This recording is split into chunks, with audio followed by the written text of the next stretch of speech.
सिद्धिभ्यः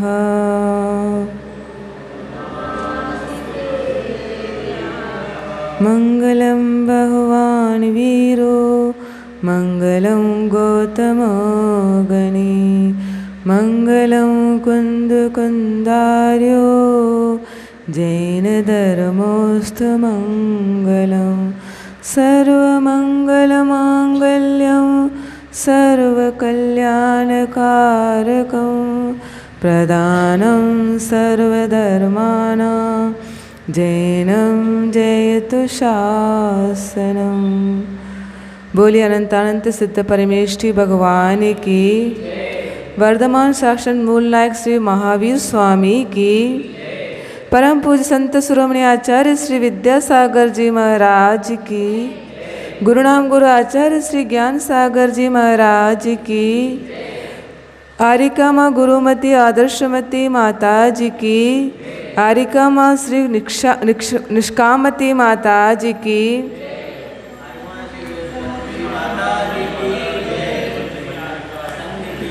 नमः श्री वर्धमानाय निर्दोत्कलिलात्मने सालोकानां त्रलोकानां यद्विद्यादर्पणायते। करो, पाठ करना है तो यामी समीचीन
हो गया। अभी 8वीं गाता है।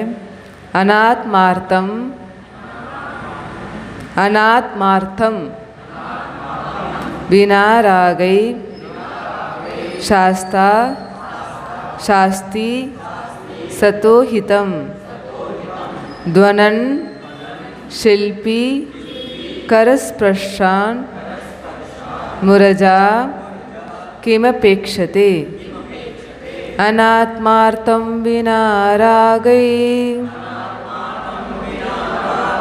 शास्ता शास्ति सतोहितं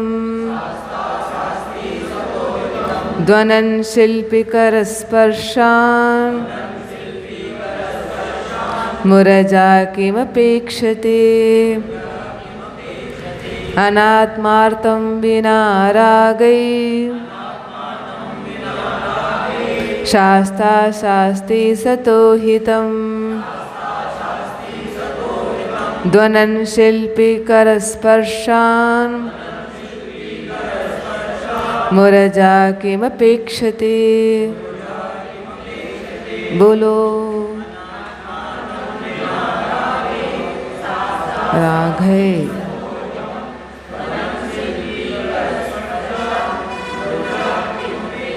विसर्ग का उच्चारण करो, क्योंकि संस्कृत में विसर्ग का उच्चारण करना आवश्यक है। अनात्मार्थ बिना रागै है, हा भी बोलो उसमें विसर्ग का। और मुरझा किमपेक्षते, बोलो किसको बोलो।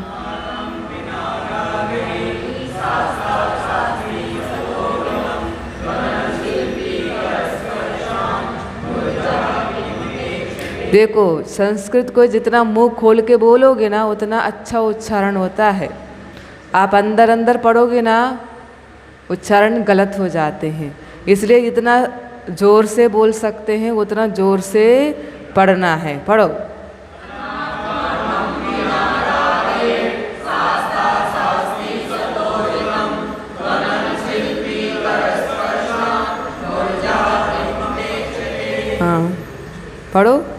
उपाध्यक्ष पढ़ो बेटे।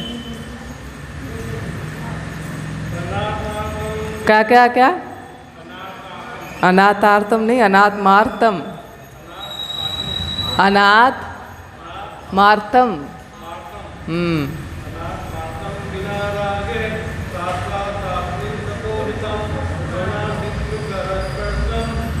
स्पर्शम नहीं, स्पर्शान। मुरजा। आपको कुछ काम है क्या? नहीं है ना? अब धीरे से पढ़ो।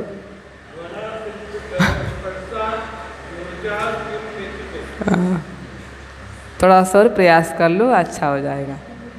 पीछे वाले क्या? पढ़ो।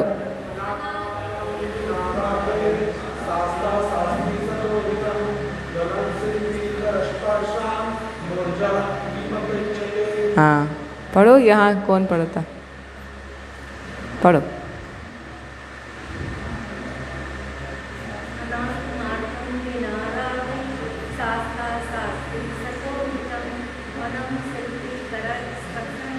स्पर्शन नहीं, स्पर्शान।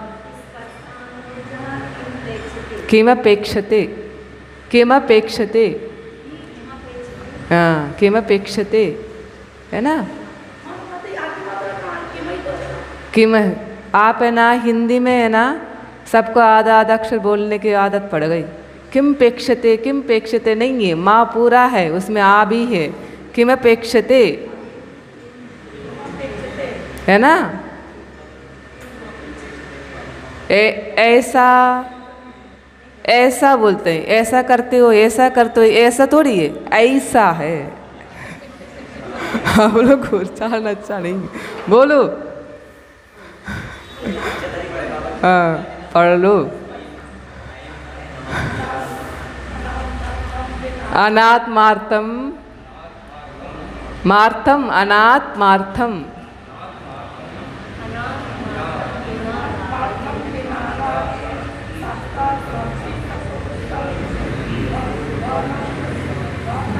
हाँ शिल्पी स्पर्शान। मुरझा किमपेक्षते। हो गया?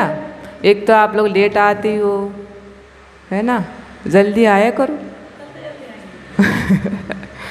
शास्ता यानी आप तो भगवान। अनात्मार्थम, अभी हम एक एक अक्षर का अर्थ बताएंगे, आप देखना। अनात्मार्थम यानी बिना प्रयोजन के। आत्मार्थम लिखता है, आत्मार्थम माने प्रयोजन भूत, और उसका विपरीत है अनात्मार्थम माने बिना प्रयोजन के। माने अपना प्रयोजन कुछ नहीं है। भगवान जब उपदेश देते हैं उनका कोई प्रयोजन नहीं रहता। तो अनात्मार्थम बिना रागई, बिना रागई, राग के बिना, माने वो कोई राग नहीं है उनका। माने आपसे आप भगवान को कुछ राग हो इसलिए आपको उपदेश दे रहे हैं, ऐसा नहीं है। ये वाला गाथा किसका बता रहे हैं? वीतराग भगवान कैसा उपदेश देते हैं इसका अर्थ बता रहे हैं। उनका उपदेश कैसा होता है, ऐसा नहीं है कोई भव्य जीव आ गए हैं तो उसके लिए उपदेश अलग से दिया हो। उनका दिव्य दुर्य तो कीर्ति है ना, कितनी बार कीर्ति है पता है आप लोगों को? 4 बार कीर्ति है। कब?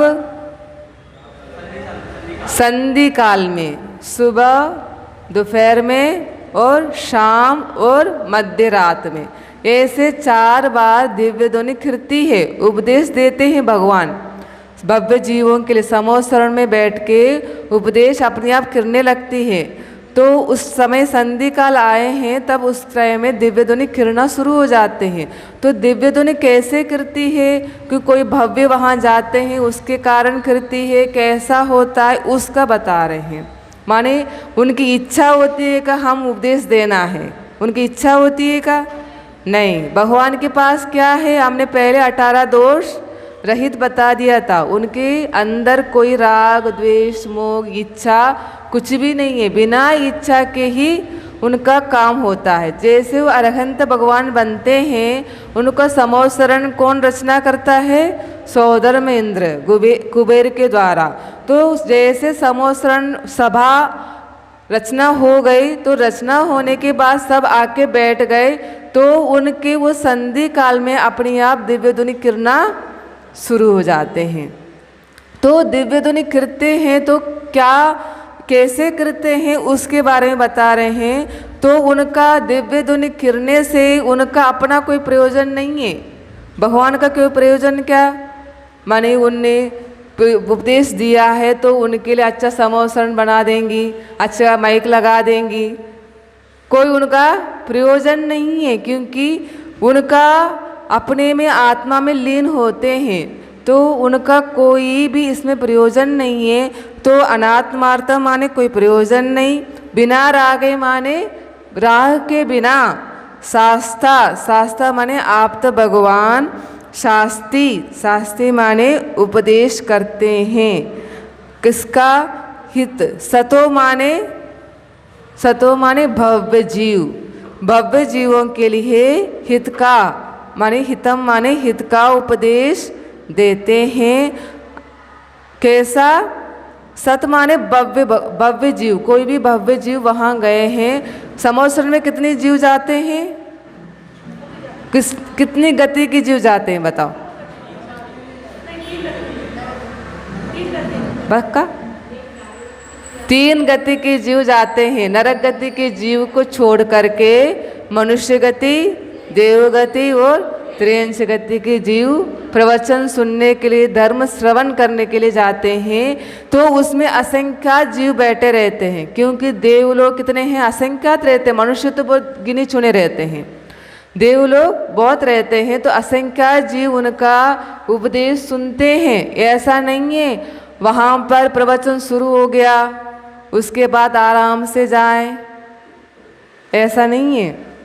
उसमें सब लोग समय पर उपस्थित होते हैं, दौड़ दौड़ के जाते हैं। विदेश क्षेत्र में आज भी सीमंतर भगवान हैं, उनका जैसा संधि काल शुरू हो गया तो सब दौड़ के जाते हैं और वहाँ पर प्रवचन सुनते हैं 4 बार। तो वहाँ के यहाँ पर ये कहते हैं भव्य जीवों के लिए बिना अपना कोई प्रयोजन ना होने पर भी बिना राग के क्या करते हैं? भगवान उपदेश देते हैं। पहला जो गाथा के लाइन है ना, उसकी पूरा अर्थ बता दिया हमने। अनाथ पार्थम बिना रागै शास्ती सतो हितम।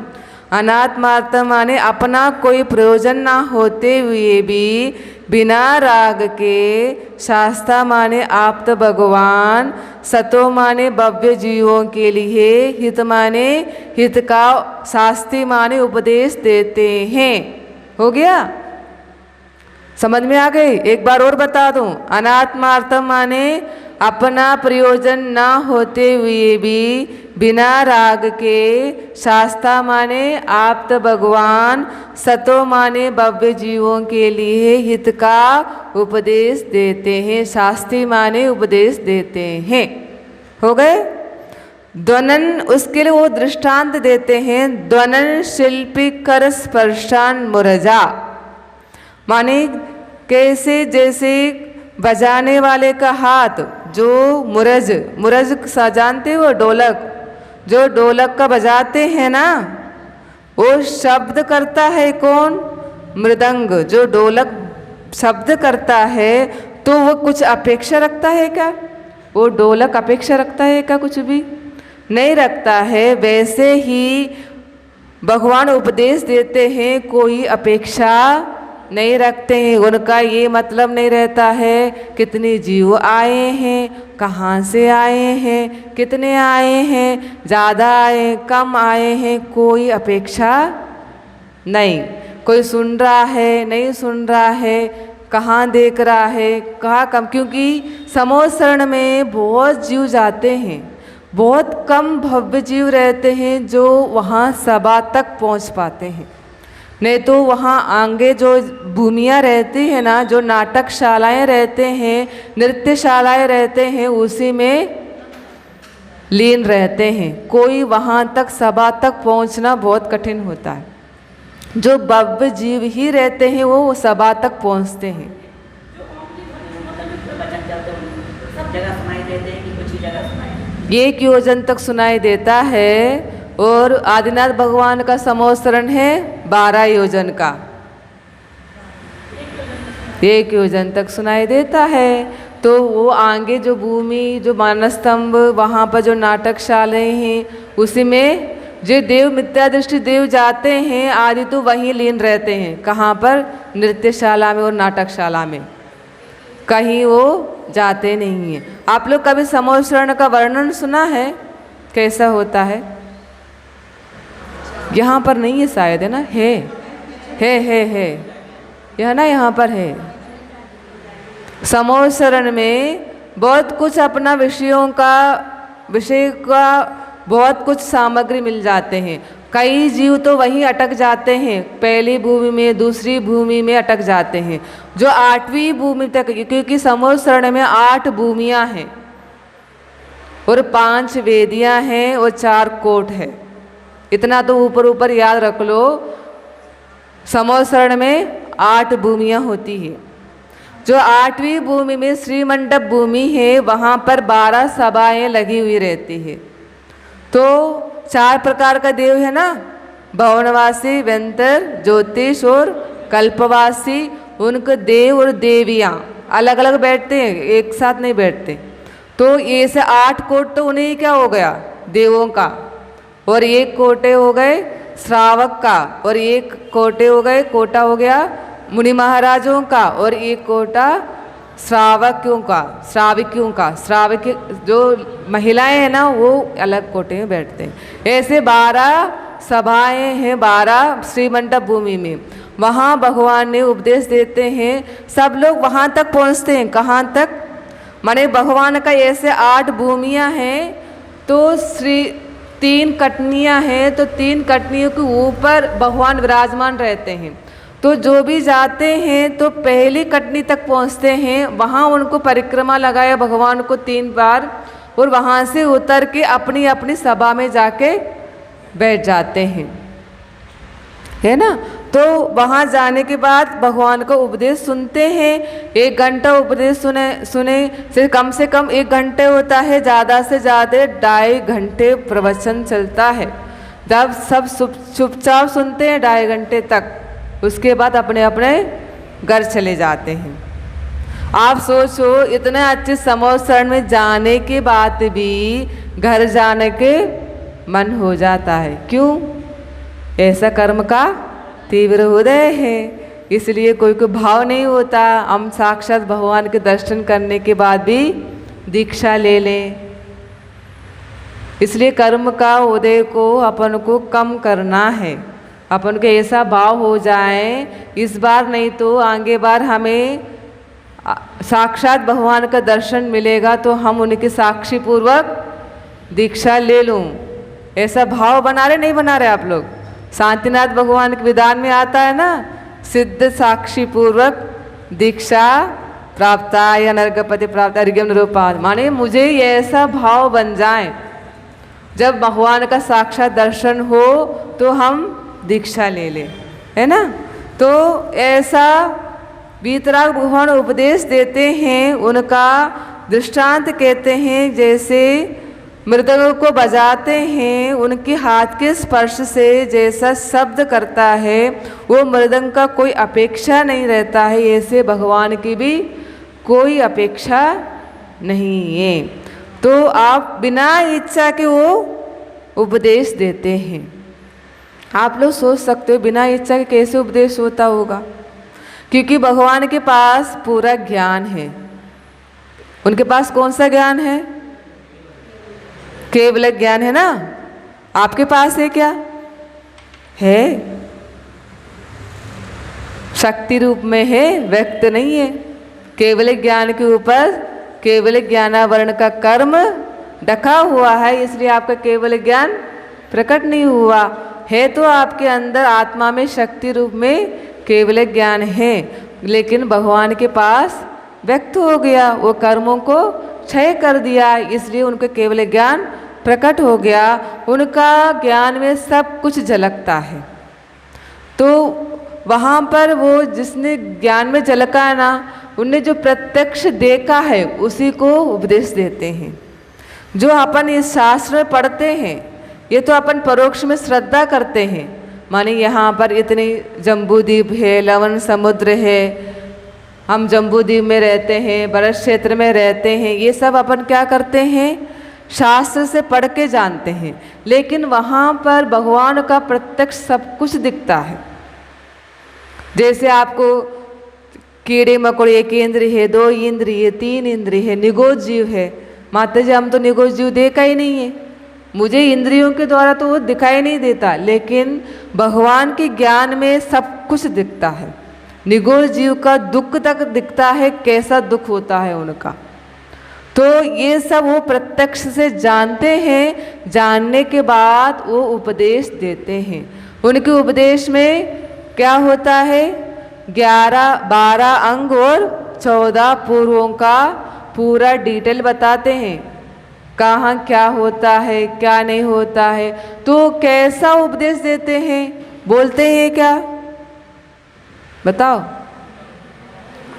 बोलते हैं ध्वनि, यहाँ ध्वनि आता है ना उनका जो दिव्य, इसलिए तो दिव्य ध्वनि कहते हैं ना, भगवान का ध्वनि बस आता है। उनका जो भी उपदेश होते हैं बीजाक्षर रूप से होते हैं, ओम ऐसा करके, रीम ऐसा, तो वो गणधर परमेष्ठी समझते हैं उसका।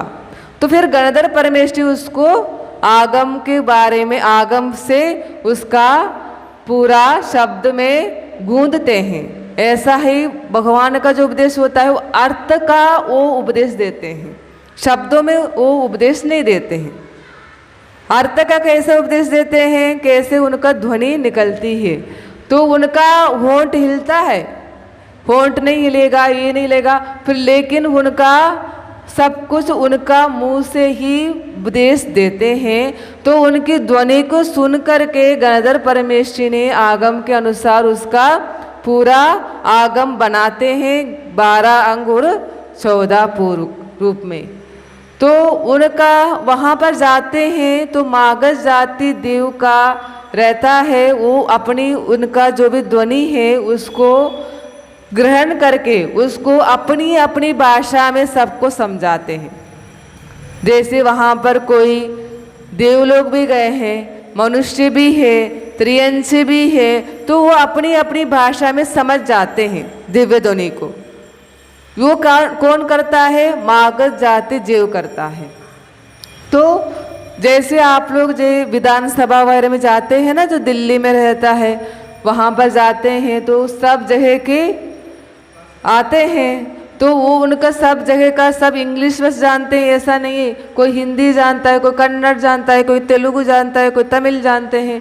तो उनका अपनी अपनी भाषा में वहाँ पर एक सिस्टम है, उसके सिस्टम के माध्यम से उनका वहाँ पर वो जो रहता है ना नेता, वो तो हिंदी में करता है, इंग्लिश में करता है, लेकिन उसका पूरा ट्रांसलेट होकर के सबके पास पहुँच जाता है ना।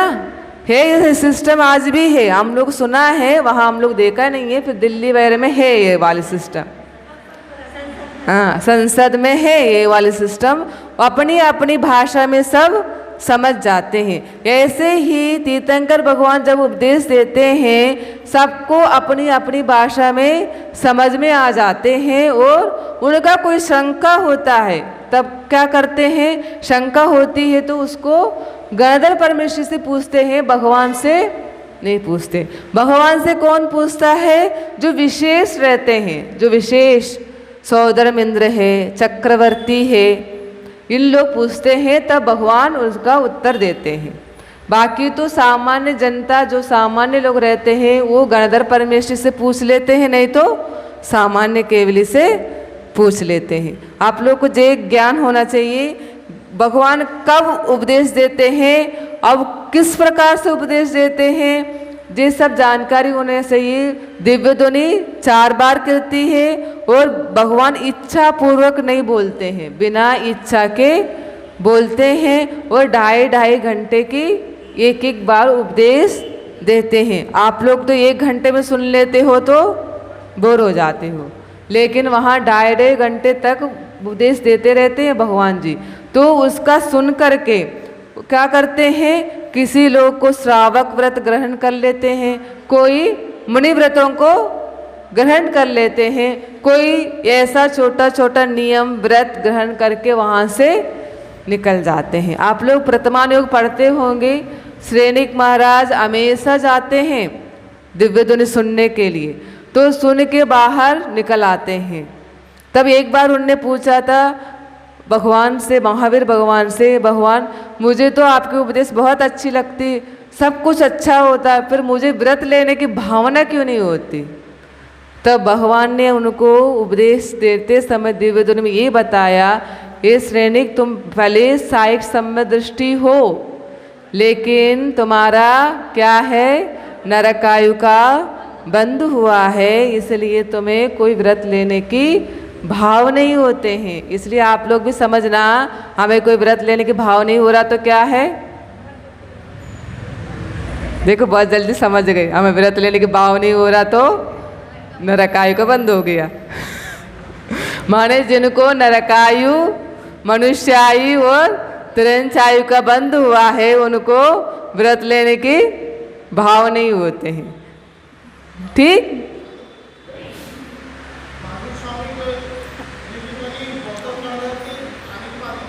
हाँ 66 दिन के बाद।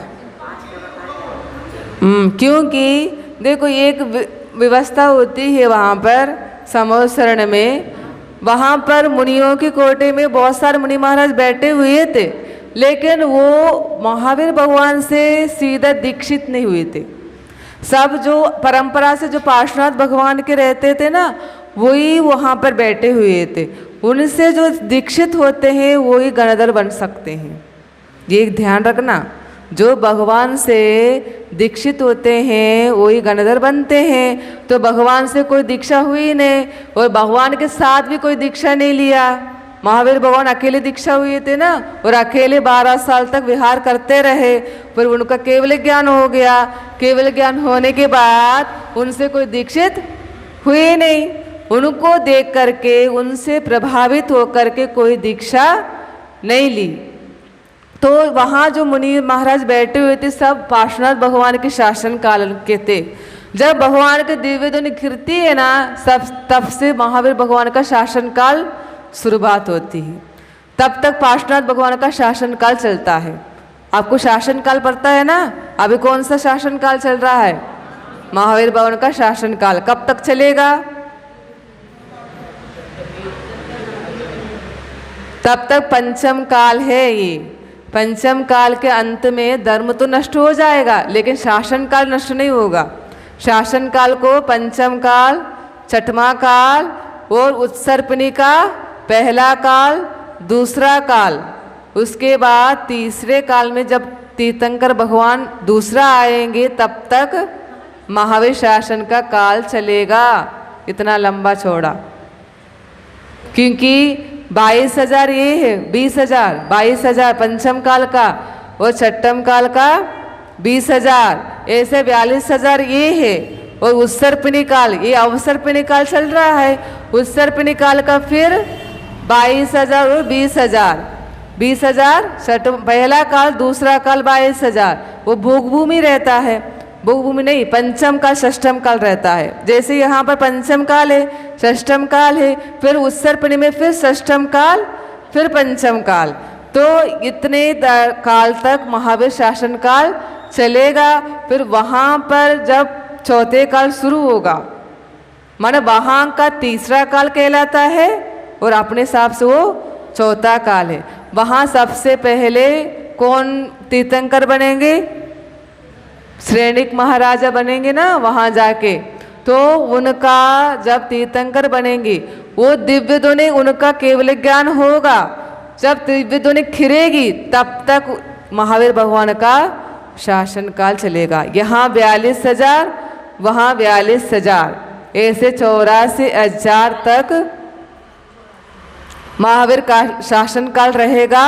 उसके बाद उन तीर्थंकर भगवान का दिव्य ध्वनि गिरेगी तो इनका शासन काल खत्म, उनका शासन काल शुरुआत हो जाएगी। समझ में आ गया शासन काल क्या कहलाता है? आप लोगों ने कभी ये उत्सर्पणी अवसर्पणी काल का बताया माने पढ़ा है आप लोगों ने? माने अभी पंचम काल चल रहा है आप लोगों का, है ना? पंचम काल है। अभी कितने साल हो, आपको कितनी हो गई?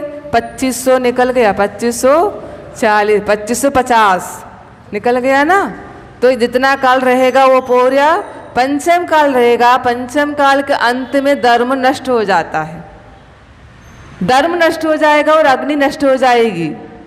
आपको ये बता रहे धर्म कैसे नष्ट होता है। लास्ट में एक श्रावक, एक श्राविका, एक मुनि महाराज, एक आर्यिका बस रहते हैं।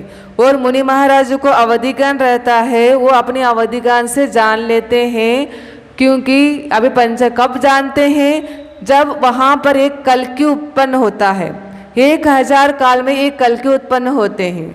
अभी भी कल्कि उत्पन्न हुए थे। औरंगजेब कहते ना, जो जैन धर्म को नष्ट भ्रष्ट कर देते हैं। अभी भी मुगलों के काल में पूरा जैनों को नष्ट किया था, उन्होंने पूरा मंदिर को तोड़ फोड़ा था और शास्त्रों को जलाया था।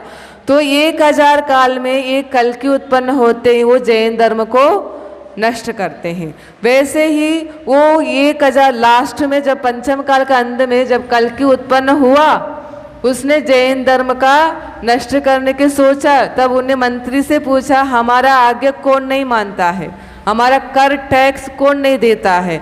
तब वो मंत्री कहता है कि एक मुनि महाराज है, वो आपके टैक्स नहीं देते हैं। वो कहते हैं क्यों नहीं देते? उनके पास कुछ है नहीं, तो कहाँ से देंगे? उनके पास तो मात्र पिच्ची और कमंडल है, वो कैसे टैक्स देंगे आपको? वो कहता है तो आहार तो लेते होंगे, भोजन तो करते होंगे। कहता है हाँ, वो आहार करने जाते हैं श्रावकों के घर में। तब वो कहता है राजा, मैं उनका पहला ग्रास टैक्स में लेऊंगा। तो उसने जब महाराज का आहार चल रहा था तो वहाँ पहुँचा, उसका पहला अंजलि का ग्रास उसको मांगने लगा। कहते ये हमारे टैक्स के रूप में देव। जो अंजलि में आते हैं उसको किसी को देते हैं तो क्या है, वो अंतराय कहलाता है। तो महाराज ने अंतराय मान करके बैठ गए, आहार नहीं किया। तो वहाँ जाके उन्होंने अवधिज्ञान लगाया तो उनको समझ में आ गया अभी पंचम काल का अंत आ चुका है, धर्म का नष्ट होने वाला है। तो उन्हें अपनी जो आर्यिका है, श्रावक और श्राविका है, सबको समझा देते हैं अभी धर्म नष्ट होने वाला है, इसलिए आप लोग संलेखना लो। तो इन चारों ने संलेखना ली और स्वधर्म स्वर्ग में पहुंच जाते हैं, संलेखना हो जाते हैं। उसके बाद धर्म नष्ट हो जाते हैं। वहाँ की जो देव लोग रहते हैं उनको पता चल जाता है ये महाराज का संलेखना क्यों हुई, इन राजा ने इनसे टैक्स मांगा है। तो उनको राजा को भी खत्म कर देते वो देव। कौन? असुर कुमार देव रहते हैं, वो कल्कि को मार डालते हैं।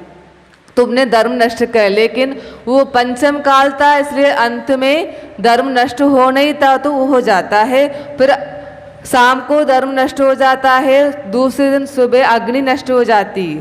फिर षष्ठम काल में कैसे रहते हैं लोग? सब न कपड़े पहनते हैं न कुछ करते हैं, एक हाथ के रहते हैं, वैसा घूमते रहते। अग्नि नष्ट हो गई तो खाना पीना भी कैसा रहता है? मांस खाते हैं, एक दूसरों को फाड़ फाड़ के खाते, ऐसा षष्ठम काल रहता है। फिर उसके बाद उत्सर्पिणी काल शुरुआत होते हैं। उत्सर्पिणी काल कैसे शुरुआत होता है? पहले जो पृथ्वी है ना पूरा नष्ट होती है। कैसे? 49 दिन तक यहाँ पर वर्षा होते हैं, ऐसे ऐसे वर्षा होते, अग्नि वर्षा होते हैं। फिर पहाड़ों को फोड़ते हैं तो पूरा फूट फूट के वो क्या है, अभी जी 1000 योजन ऊपर उठा हुआ है जी पृथ्वी। इसलिए तो आपकी जो सूर्य है ना, किसी को यहाँ पर दिन है तो किसी को यहाँ पर रात है ना। अमेरिका में अभी रात चल रहा है और यहाँ पर दिन है। क्यों हो रहा है? जे पृथ्वी है ना आपकी ऊंचा उठा हुआ है, ऊपर नीचा है, इसलिए सूर्य उदय होता है, किसी जगह प्रकाश पहुंच जाते हैं, किसी तरह किसी जगह पर प्रकाश पहुंचते नहीं है। इस कारण जब सूर्य घूमते घूमते घूमते ऐसा आएगा तब वहाँ पर प्रकाश पहुँचते हैं। कहाँ? अमेरिका वगैरह में। ऐसे ये ऊंचा उठा हुआ है तो वो चित्रा पृथ्वी के ऊपर है, तो ये ऊंचा उठा हुआ के कारण जे प्रलय के कारण ये पूरा दस के पूरा समतल हो जाता है चित्रा पृथ्वी में। 1 योजन ऊपर उठा हुआ है जे। तब प्रलय काल आता है, षष्ठम काल का अंत आते हैं, पूरा सब नष्ट हो जाते हैं। यहाँ पर्वत है, तालाब है, समुद्र है, सब कुछ क्या हो जाता है? समतल हो जाते हैं, पूरा नष्ट हो जाते हैं, पूरे मनुष्य खत्म हो जाते हैं। सिर्फ 72 जोड़ी जो रहते हैं ना मनुष्य, कुछ मनुष्यों को उठा करके विद्याधर लोग कहाँ पर, विजयात पर्वत समझाया ना, वहाँ पर गुफाओं में छुपा देते हैं। क्योंकि परंपरा आगे चलाना है ना, पूरा नष्ट कर दिया तो फिर कैसे होगा? नहीं तो आजकल साइंस बताता है ना मनुष्य कहाँ से उत्पन्न हुए हैं। पढ़े हो आप लोग? बताओ।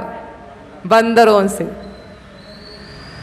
आजकल साइंस ऐसे बढ़ाता है, कहता है पहले यहाँ पर पृथ्वी पूरा पृथ्वी तल था, कुछ नहीं था, फिर थोड़े थोड़े इसमें अंकुर आने लगा, वनस्पति कायक आने लगे, फिर उसके बाद यहाँ थोड़ा विकास हुआ, तो विकास होते होते होते बंदर बने, और बंदर से फिर बंदर का जो पूंछ है ना वो बढ़ना खत्म हो गया, तो उसके बाद उससे मनुष्य उत्पन्न हुए। ऐसे मनुष्य उत्पन्न होते हैं क्या? बताओ। तीर्थंकर भगवान तो कहते हैं 4 गति का जीव रहते हैं, अलग अलग, कई त्रियंश गति से मनुष्य गति उत्पन्न होते हैं। फिर उनका अपना रिसर्च है, उन्हें रिसर्च करके बता दिया, माने बंदर से मनुष्य को उत्पन्न होते। लेकिन अपने यहाँ पर ये कहते हैं जब प्रलय हो जाता है तो 72 जोड़ी कुछ मनुष्यों को उठा करके गुफा में छुपा देते हैं। तो 49 दिन तक जब जो वर्षा कुवृष्टि हुई तो पूरा सब कुछ नष्ट हो गया। उन्हीं के बाद उत्सर्पिणी काल शुरुआत होते हैं। तो उत्सर्पिणी काल शुरुआत होने के बाद शुरू में क्या करते हैं? 49 दिन तक अच्छे वृष्टि होती है, माने भूमि जल गई, पूरा राख हो चुकी थी, पर उसमें कुछ नहीं था। तो जब सुवृष्टि होती है तब उसमें सब कुछ उत्पन्न होना शुरुआत होता है 50 दिन में। तब धीरे धीरे करके जो गुफा में छुपे हुए मनुष्य है ना वो निकल आते हैं। उसके बाद वहाँ पर परंपरा फिर शुरुआत होता है। षष्ठम काल रहता है, पहले तो सब कोई कपड़े नहीं पहनते, ना कुछ खाते पीते, वैसे घूमते रहते हैं षष्ठम काल में। उसके बाद पंचम काल में क्या होता है? थोड़ा सा धर्म नहीं शुरुआत होगा, थोड़ा थोड़ा करके धर्म शुरुआत होता है। फिर उसके बाद जब तीसरा काल, उत्सर्पिणी का तीसरा काल आएगा, तब वहाँ पर पहले तीर्थंकर उत्पन्न होते हैं, जो श्रेणिक भगवान, जो श्रेणिक है ना, यहाँ से जा कर के वहाँ पहला तीर्थंकर, उसका नाम कुछ आता है, मैं भूल गई उसका, माने तीर्थंकर, पहले तीर्थंकर उत्पन्न होते हैं, फिर वहाँ से धर्म शुरुआत हो जाता है। तीसरे काल में पूरे 24 तीर्थंकर होते हैं। उत्सर्पिणी के तीसरे काल में 24 तीर्थंकर उत्पन्न होते हुए उत्सर्पिणी के चौथे काल में 24 तीर्थंकर होते हैं। बस इतने ही होते हैं। आप लोगों का हमने पहला क्लास में भी बताया था 6 महीने में कितने जीव मोक्ष जाते हैं? 608 जीव, बस इतने मोक्ष जाते हैं। तो वो नंबर और 24 तीर्थंकर ही होते हैं, ज़्यादा नहीं होते। हाँ, 5वें के बाद नहीं, यहाँ तो 5वां 6वां है, वहाँ उत्सर्पिणी क्या कहलाता है? षष्ठम से शुरुआत होता है, षष्ठम, पंचम, चौथ, 3, 2, 1 ऐसा। फिर वहाँ तीसरे काल में तीर्थंकर होते हैं, क्योंकि पहला, उसी को पहला, दूसरा, तीसरा, चौथा, पंचम और षष्ठम कहते हैं। कहाँ? जहाँ यहाँ पर पहला, दूसरा, तीसरा, चौथा, पंचम, षष्ठम, इसका उल्टा वहाँ चलता है ना। जैसे घड़ी में आपको 1, 2, 3, 4, 5, 6 है ना, और उत्सर्पिणी काल में 6 काल होता है। उत्सर्पिणी काल में यहाँ से चढ़ो 7, 8, 9, 10, 11, 12, जो हो गया आपका उत्सर्पिणी काल है ना। जो घड़ी देखो तो समझ में आ जाएगी। तो वहाँ तीसरे काल में तीर्थंकर उत्पन्न होते हैं, पूरा धर्म चलता है। फिर तीसरे काल के बाद चौथे काल में क्या होता है? भोग भूमि हो जाते हैं, क्योंकि 3 काल भोग भूमि है और 3 काल कर्म भूमि है। तो वहाँ तीसरे काल के बाद चौथे काल से चौथा, पांचवा, षष्ठम में क्या है? जगन्य भोग भूमि, मध्यम भोग भूमि और उत्कृष्ट भोग भूमि हो जाती है। फिर अवसर्पणी शुरू होती क्या?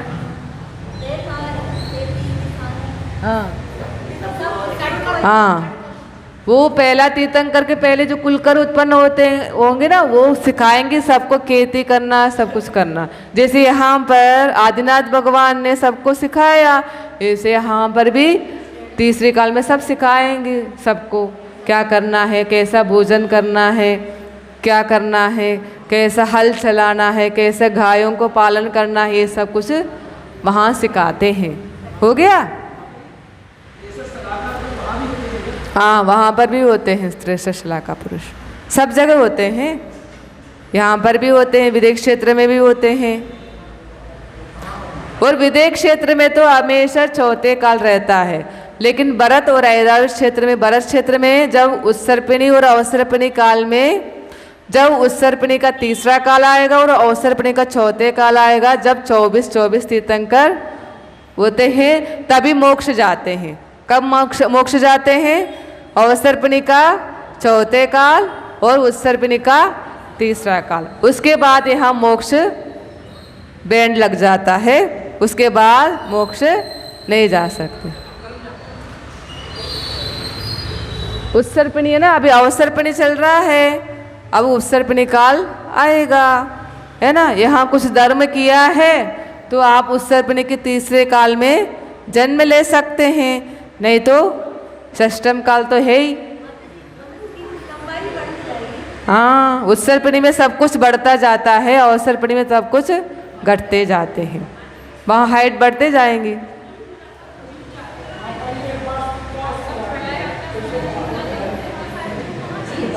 हम ये कह रहे हैं ना, कुछ लोगों को उठा के गुफा पे छुपाते हैं ना,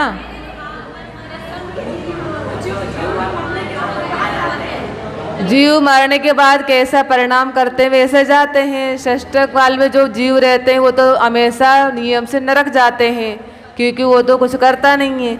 और पंचम काल जीव जहाँ जा सकते वहाँ जा सकते हैं, नरक में जाना तो नरक में जा सकते हैं, देव में जाना तो देव में जा सकते हैं। त्रियंज कौन? और क्या, षष्ठम काल में कोई नहीं रहता, सब नरक ही जाएगा।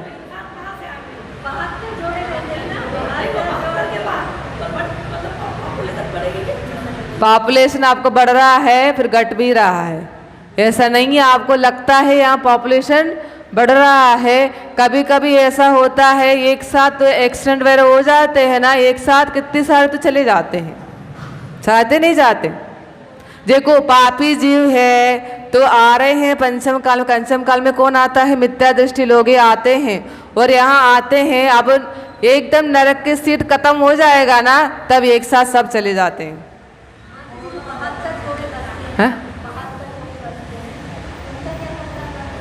वहाँ के गुफा में रहते हैं तो वहाँ के कुछ भी भोजन वगैरह माने फल फूल तो मिल जाते हैं, उसको खा के जीवित रहते हैं।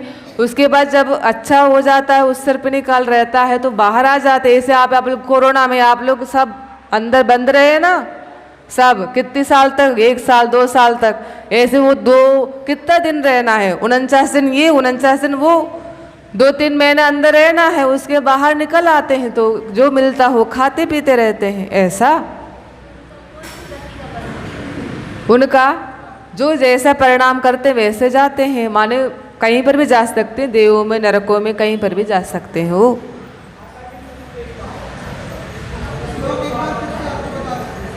आओ आओ, आप लेट आए हो इसलिए चौका लग रहा है, सफाई करना पड़ता है। अनात्मार्थम विना रागई शास्त्र शास्ति सतो हितम, माने अनात्मार्थम माने अपना प्रयोजन ना होते हुए भी, अनात्मार्थम माने अपना प्रयोजन ना होते हुए भी, बिना राग के, बिना रागे लिखा है ना, राग के बिना शास्त्र भगवान शास्त्री, शास्त्री माने उपदेश देते हैं किसको? सतो माने भव्य जीव, भव्य जीवों को हित का, हितम माने हित का उपदेश देते हैं। पूरा हो गया। अनात्मार्थम माने अपना प्रयोजन कुछ ना होते हुए भी बिना राग के बिना शास्त्रा आप्त भगवान माने जो भगवान शास्त्री माने उपदेश देते हैं किसको? भव्य जीवों को। सतो माने भव्य जीव, सत कहलाता है, माने आपका अस्तित्व है ना, सत कहलाता है। तो सत माने भव्य जीवों के लिए हित का उपदेश देते हैं। जे दो हो गया आपका अर्थ। उसके लिए उन्हें दृष्टांत दिया है, ध्वनन शिल्पी कर स्पर्शान मुरजा। मुरजा माने ढोलक है ना, ढोलक ध्वनन माने ध्वनि करता है। कैसा? शिल्पी का, शिल्पी माने जो ढोलक बजाने वाला, जो ढोलक बजाने वाला का कर, कर माने हाथ, कर बोलते ना इसको, हाथ, हाथ का स्पर्श होने से ढोलक क्या होता है? ढोलक से ध्वनि निकलती है। तो उस ध्वनि को सुन करके सब क्या होते हैं? संतुष्ट होते हैं। उससे ढोलक मुरज का कोई अपेक्षा नहीं है। अच्छा आवाज आ रही, खराब आवाज आ रही, ये सब ढोलक का पता रहता है का? जो तो बजाने वालों को पता है कैसा में बजाना है ना। तो ढोलक का कोई अपेक्षा नहीं रहता। ऐसे ही भगवान कोई अपेक्षा नहीं रखते हैं, बिना अपेक्षा के, बिना इच्छा के ही दिव्य ध्वनि खिरती है। ये आपका जो अर्थ हो गया। अभी वर्धमान स्तोत्र तो पढ़ना, पाठ कर लो पहले। आप बता दो, हमने देखा ही नहीं है। 12 नंबर का अर्थ बताना है। ये भगवान। फिर वर्धमान सूत्र कब पढ़ेंगी? परमेष्टि परम ज्योतिर है ना। परमेष्टि माने परमेष्टि, परम मेष्टि, परमे ष्टि, ष्टि माने स्थित, परम पद में जो स्थित है। परम पद में कौन स्थित है? अरहंत सिद्ध, अरहंत भगवान को परमेष्टि कहते हैं ना। परमेष्टि, इस शब्द से आप अर्थ निकालना। परम माने परम पद में जो रहते हैं वो परमेष्टि है। अरहंत भगवान परमेष्टि है। अच्छा 7वां, आप लोग 12वां पढ़ना है इसका। माता जी कह रही थी कल हमने अर्थ नहीं बताया, माता जी कह रहे थे अर्थ बता दो कल है ना। 7वीं गाथा की अर्थ नहीं बता पाई माता जी ने। हाँ वर्धमान स्तोत्र उठा लो, ये नहीं बताना तो कल माता जी बता देंगी। कल पाठ करो। श्री वर्धमान जिन देव, अच्छे से पढ़ लो भैया।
इसका अर्थ बताना है 12वीं गाथा की।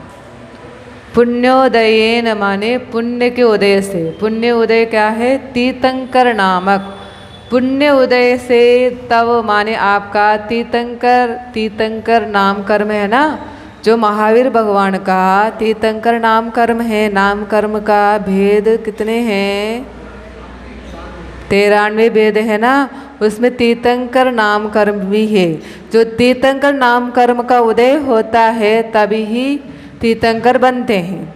जो समोसरण वैभव वह किस कर्म के उदय से मिलते हैं?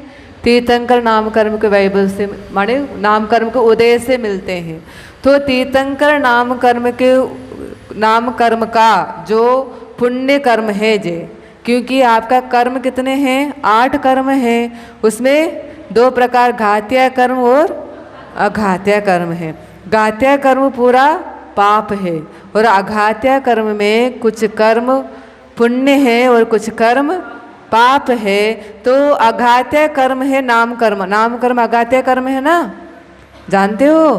तो अघात्य कर्म जो नाम कर्म का जो भेद है, तीर्थंकर नाम कर्म के पुण्य कर्म के उदय से एक कब प्रकट होते हैं? तो कलिल घाति विधि प्रणाशात। कलिल माने पाप, घाती कर्म क्या है? पाप है। घाती कर्म विधि माने कर्म है। घाती पाप रूपी घाती कर्म का प्रणाशात नाश होने से और तीर्थंकर नाम कर्म के पुण्य उदय से क्या चलती है? आपको तीर्थ का उदय होता है। तीर्थ माने शासन काल कहते हैं ना, इसी को तीर्थ कहते हैं। इसलिए तो तीर्थ को करने वाला है, इसलिए उनको तीर्थंकर ऐसा कहते हैं। हाँ, तीर्थ माने आप लोगों के यहाँ पर तीर्थ रहता है ना, अतिशय तीर्थ है, सिद्ध तीर्थ है। तीर्थ माने वो अदर कास्ट के लोग भी तीर्थ बोलते हैं, क्योंकि जो अच्छे गति में जो अपन को लगा देता है वो तीर्थ कहलाता है ना। तो अच्छे गतियों में ले जाने वाले तीर्थ कहलाता है। तो अच्छे गति में ले जाने वाले तीर्थ कौन है? भगवान है। वो उस तीर्थ को करने वाला तीर्थंकर भगवान है, इसलिए उनको तीर्थंकर बोलते हैं। जो तीर्थंकर का शब्द है ना, वो शब्द का अर्थ ये है तीर्थ का करने वाला, तीर्थ को करने वाला तीर्थंकर है। तीर्थ माने उत्तम गतियों में ले जाने वाले, तो तीर्थ उसको तीर्थ कहते हैं। माने अदर कास्ट के लोग कहते हैं ना, हम तीर्थ वो आए हैं, तीर्थ में गए हैं। उनके यहाँ तो वैकुंठ में ले जाते हैं, उसको तीर्थ कहते हैं। अपने यहाँ उत्तम गति में तो ले जाते हैं, वो तीर्थ कहलाता है। तो उसको करने वाले तीर्थंकर है। तो तीर्थ का उदय हुआ, उसके महात्म्य से क्या होता है? आत्मा का कल्याण होता है। भवत इह आत्महिताय। देखो तीसरा लाइन हम बता रहे हैं, तीर्थोदय अभवत होता है, तीर्थ का उदय हुआ था। और यह आत्महिताय माने आत्मा को कल्याण करने के लिए वीर भगवान का तीर्थ शुरुआत हुई थी। पुण्यत विषय द्विषय लिखाता है। पुण्यत माने इस पुण्य के द्विषय माने इसका द्वेषी, जो द्वेषी है उस महिमा को कैसे धारण कर पाएंगे? कथम अब्ब पेता माने इस अद्भुत इस महिमा को कैसा जान पाएंगे, कैसा धारण करेंगे, ये अर्थ है। माने पुण्य तीर्थंकर नाम कर्म के पुण्य उदय से क्या होता है? तीर्थ चलता है इनका। अभी महावीर शासन का काल चल रहा है, तो किस कर्म के उदय से चल रहा है? उनका तीर्थंकर नाम कर्म का पुण्य कर्म का उदय था, तो उनका तीर्थ का उदय हुआ। उसके महात्म्य से आत्मा का कल्याण हो रहा है। यहाँ की जो भव्य जीव है ना, उनका कल्याण हो रहा है। उसके द्वेष रखने वाले, उस पुण्य से द्वेष रखने वाले उस महिमा को कैसे धारण कर पाएंगे? नहीं धारण करेंगे, क्योंकि यहाँ पर जैन बस नहीं है, और भी लोग रहते हैं। वो क्या करते हैं? जैनों से द्वेष रखते हैं। माने उनके तत्वों से द्वेष रखते हैं तो उनका कल्याण नहीं होगा, उनका महिमा को धारण नहीं कर पाएंगे। अभी आप लोग देखोगे यहाँ पंचम काल में जैन कितने कम हैं, बहुत कम हैं, उनका प्रभाव बहुत ज़्यादा रहता है। तो उनका कहना है इसमें महाराज का, जो जैन मत से इनका तीर्थ से महावीर शासन काल से जो द्वेष रखते हैं तो वो इस महिमा को धारण कैसा कर पाएंगे, कुछ नहीं, मिथ्यात्व में रहते हैं। ये इनका अर्थ है, पूरा हो गया।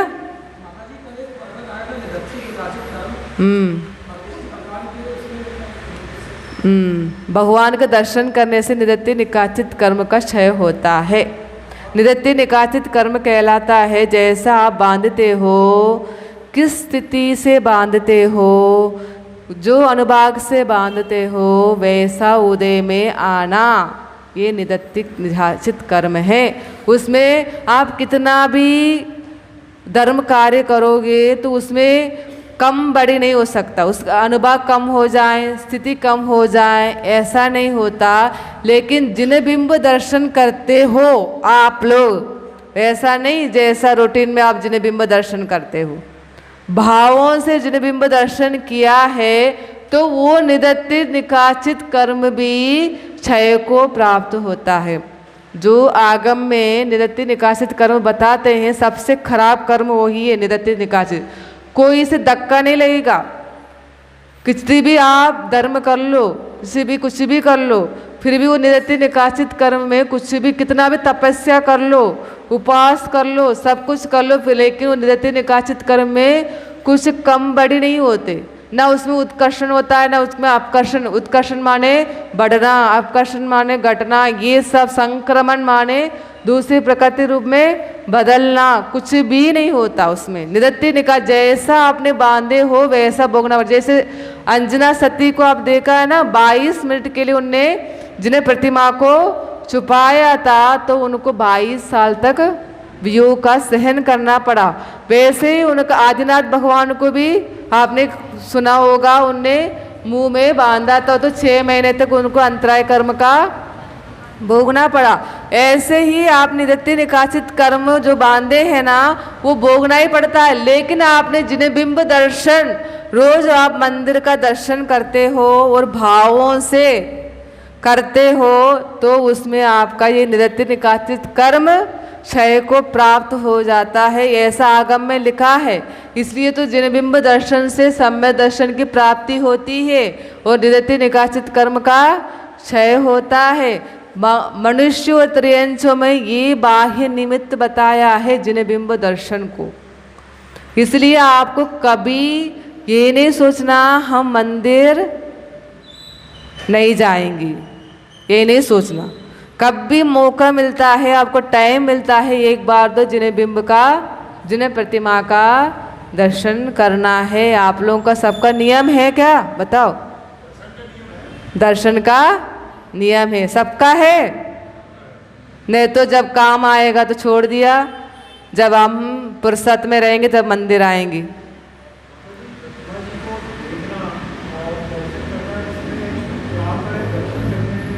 वो देखना वो दर्शन करना, कल माता जी बताएंगे। देखना माने अलग बात है, वो दर्शन करना अलग बात। उनकी वीतरागता के ऊपर आपको दृष्टि रहनी चाहिए। उस दिन बिंब दर्शन से ही सम्यक दर्शन की प्राप्ति होती है, इतना तो श्रद्धा रखना चाहिए। आज का नियम बता दें, मौन पूर्वक भोजन करना है। करोगे बताओ? कल का नियम पालन हुआ क्या? माता जी पूछ रही।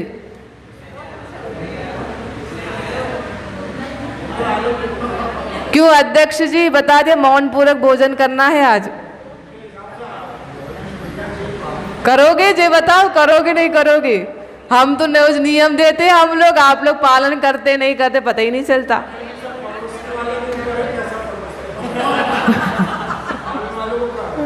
माने आप लोग सोचते हो जो पूरा नियम धर्म पत्नी को है, हमारा तो कोई नियम नहीं है ऐसा। बताओ आज एक दिन बस मौन पूर्वक भोजन करना है, कौन कौन करोगे बताओ? नमक नहीं रहा तो नमक मांगना नहीं।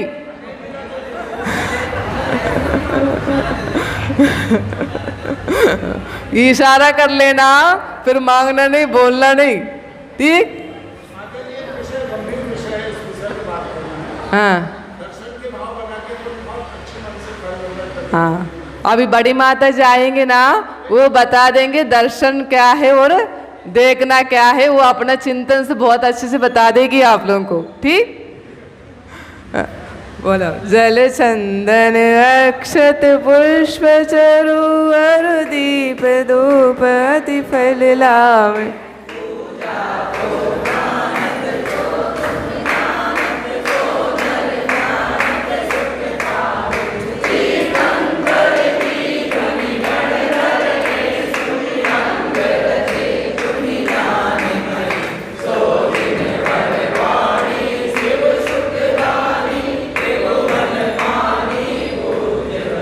ओम ह्रीं जिनोत्मुखोद्भव सरस्वती देवी अनगपद प्राप्ते अर्घ्यं निरूपामिति। सिरिजिनवाणी जग कल्याणी जनन मदतम मोह हरि।